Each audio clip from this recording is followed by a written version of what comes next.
J'ai parié 50 € avec mon meilleur ami que je pouvais vivre comme un Allemand pendant 30 jours. Pas de restaurant, pas d'achat impulsif, pas de Black Friday, pas de soldes, pas de petits plaisirs du soir commandés à minuit parce que la journée a été longue. Résultat, j'ai économisé 412 € en un mois, sans changer de salaire, sans changer de loyer, sans renoncer à quoi que ce soit d'essentiel. Juste en appliquant quelques règles, 8 pour être précis. Et la règle numéro 4, celle-là a tout changé.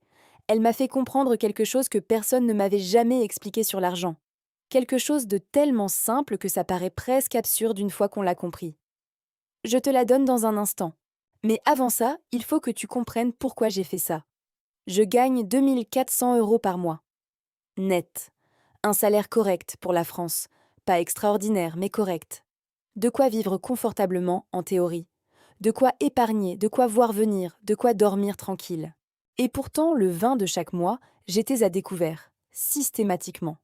Comme une horloge, comme si mon compte en banque avait sa propre date d'expiration, gravée quelque part, invisible mais inévitable.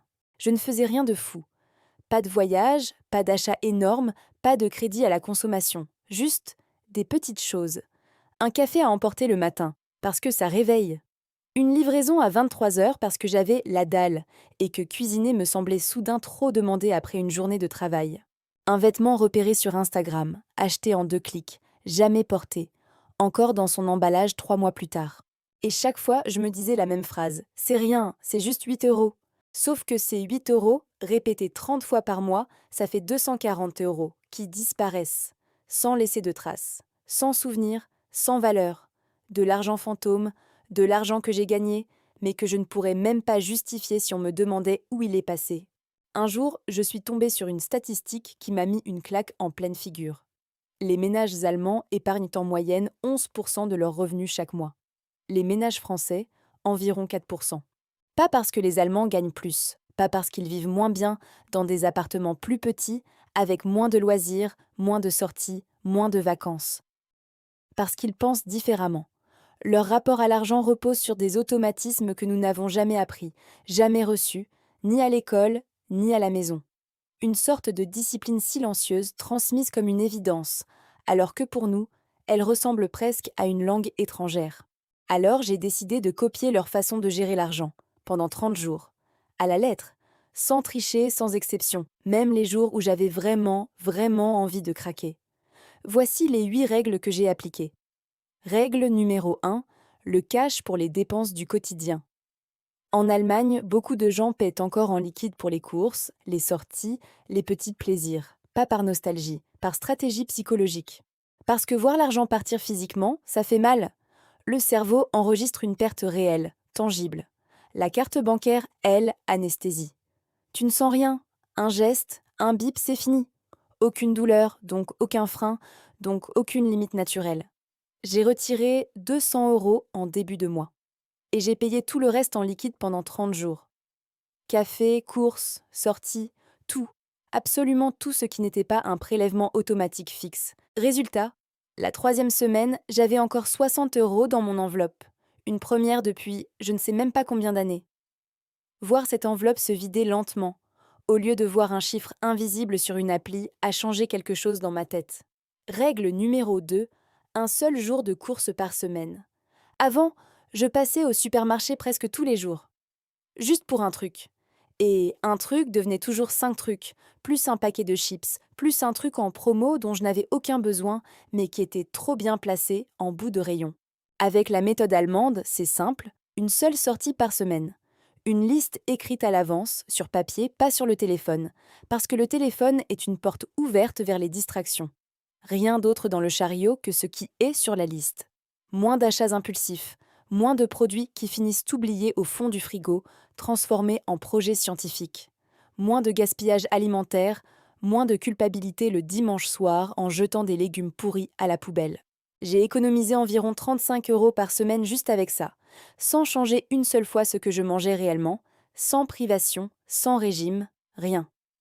Règle numéro 3. La règle des 24 heures. Avant tout achat non essentiel de plus de 20 €, j'attendais 24 heures. Pas d'interdiction, juste un délai. Une pause obligatoire entre l'envie et l'action, comme un sas de décompression.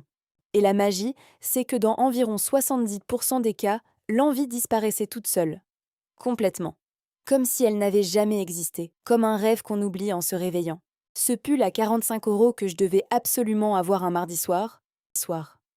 Repéré sur une pub qui me suivait partout depuis 3 jours, le mercredi matin, je n'y pensais même plus. Mon cerveau était déjà passé à autre chose, complètement, sans effort. Règle numéro 4. Le virement automatique le jour du salaire. Et voilà, la règle qui a tout changé. Celle dont je parlais au début. En Allemagne, beaucoup de gens mettent en place un virement automatique vers un compte d'épargne, le jour même où le salaire arrive, avant de payer le loyer, avant les factures, avant tout le reste. Pas j'épargnerai ce qu'il reste à la fin du mois. Parce qu'à la fin du mois, il ne reste jamais rien. Jamais. C'est presque mathématique. Les dépenses s'étendent toujours pour remplir exactement l'espace disponible, comme un gaz dans un récipient. J'ai programmé un virement automatique de 150 € le jour même de ma paie vers un compte que je ne touche jamais, que je ne regarde même pas, dont j'ai presque oublié le mot de passe. Et la chose incroyable, c'est que je ne l'ai même pas ressenti. Mon cerveau s'est adapté en quelques jours. Comme si ces 150 € n'avaient jamais fait partie de mon salaire. Comme s'ils n'avaient jamais existé. Comme s'ils n'étaient jamais arrivés sur mon compte en premier lieu. C'est ça le vrai secret. On ne devient pas riche en dépensant moins, du moins, pas seulement. On devient riche en rendant l'épargne invisible, automatique, non négociable, avant même d'avoir la possibilité de la dépenser. Règle numéro 5. Un budget plaisir fixe et assumé. Pas zéro plaisir. Un budget plaisir. Fixe. 60 € par mois. Et une fois qu'il est utilisé, c'est terminé. Point final. Pas de exception juste pour cette fois. La différence, c'est que je choisissais mes plaisirs au lieu de les subir. Un vrai resto avec des amis, un samedi soir, un moment qui reste en mémoire, plutôt que 5 cafés à emporter sans réfléchir, 5 petites compensations émotionnelles éparpillées et déjà oubliées dans la semaine. Moins de dépenses, mais paradoxalement, plus de satisfaction. Parce qu'un plaisir choisi, anticipé, savouré, vaut 10 plaisirs subis, avalés en pilote automatique entre deux tâches. Règle numéro 6. Réparer avant de remplacer. En Allemagne, la culture de la réparation est encore très présente. On répare ses chaussures, son aspirateur, son téléphone, sa machine à café, son vélo.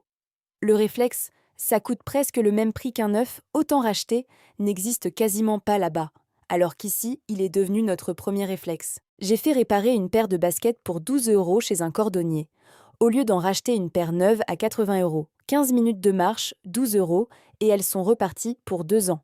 Petit geste, grosse économie. Et un sentiment étrange de fierté de ne pas avoir cédé au réflexe automatique, à la solution la plus facile mais la plus coûteuse. Règle numéro 7. Annuler ce qu'on n'utilise pas. Celle-là, je l'ai un peu redoutée, parce que je savais déjà ce que j'allais retrouver. J'ai listé tous mes abonnements. Tous. Streaming, salle de sport, où je n'avais pas mis les pieds depuis 4 mois, application de méditation que j'avais téléchargée pour essayer, stockage cloud en double. Total, 47 € par mois. 47 € qui partaient tous les mois, sans aucune valeur en échange, juste parce que je n'avais jamais pris 10 minutes pour vérifier. J'en ai annulé 3 sur 5. Pas par austérité. Juste parce que je ne m'en servais pas et que personne ne m'avait jamais demandé de me poser la question. Règle numéro 8. Le bilan du dimanche soir. Chaque dimanche, 10 minutes. Je m'asseyais avec mon téléphone et je regardais mes dépenses de la semaine. Pas pour me juger, pas pour me punir, juste pour observer, comme un scientifique observe une expérience, sans émotion, sans jugement. Et ce simple geste, 10 minutes par semaine, a changé ma relation à l'argent plus que n'importe quelle application de budget que j'avais téléchargée et abandonnée au bout de 3 jours. Parce que ce qu'on observe régulièrement, on finit par le contrôler. Et ce qu'on évite de regarder finit toujours, tôt ou tard, par nous contrôler à notre place. Voilà les 8 règles. Maintenant, le bilan. Au bout de 30 jours, 412 € économisés, sans privation, sans frustration, sans avoir l'impression à aucun moment de vivre moins bien qu'avant. Mes journées ressemblaient à mes journées normales. Mes repas étaient les mêmes, mes sorties aussi, juste mieux choisies. Le plus dur, la première semaine, sans aucun doute. Casser l'habitude du paiement sans contact, du juste un petit truc en plus sur Amazon à 22 heures, du réflexe de consommation automatique qui s'active dès qu'on s'ennuie, qu'on est stressé ou même qu'on est juste un peu fatigué. Le plus surprenant, à quel point ça devient facile après 10 jours. Le cerveau s'adapte. Toujours. Ce qui semblait être une contrainte impossible le jour 1 devient, en quelques jours, la nouvelle normalité du jour 15. Et on se demande même comment on faisait avant, comment on supportait ces petites fuites permanentes. Mais ce que j'ai vraiment compris au bout de ces 30 jours, c'est ceci. Ce n'est pas une question de revenus.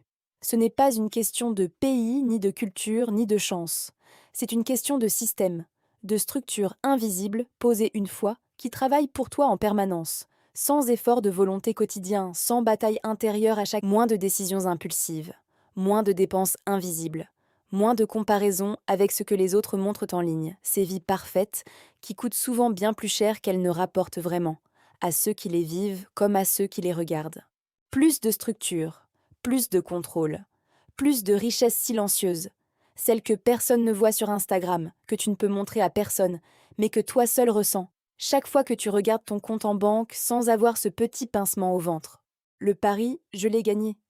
Mais honnêtement, les 50 euros comptent moins que les 412 euros, et les 412 euros comptent moins que le système que j'ai gardé depuis, et qui continue en ce moment même, pendant que tu regardes cette vidéo, à travailler pour moi. Et toi? Combien penses-tu dépenser chaque mois en petits trucs en plus? Café, livraison, achat impulsif, abonnement oublié?